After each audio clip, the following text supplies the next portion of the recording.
So guys, ngisendleleni ne njengamanje I'm checking ama message ingoma yami you know ukuthi nominated and it's doing amazing my views like indlela abantu abavotela like number 2 futhi mafikizela kube yimini but now abantu abaningi bakhala ukuthi uma ngabe votela ingoma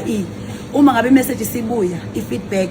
esho siyabonga ukuthi uvotela uCause FM ibuya kubhala uhlavu lomunye umuntu so into angiunderstand leyo kade bengisendela abantu ama DMs they send me ama message bengitshela ukuthi aba understand ukuthi why bengivotela abanye bavota 70 times abanye bangivotela kaningi yabo and I understand lokho ngicela ningilungisele lokho guys because I understand angifuni ukudliwa amandla ami ngoba nami ngiyayizamela yabo bengijabulile ukuthi ingoma yami iku top 10 kuCause FM for the first time and then emva kalokho ngibona kuthiwa ingoma yami ivotela ngena komunye umuntu ochaza ukuthi kudliwa amandla ethu phela la ngicela ilungise leyo ngokusheshsha ngiyabonga thank you Isambane News sibuya nazo sishisa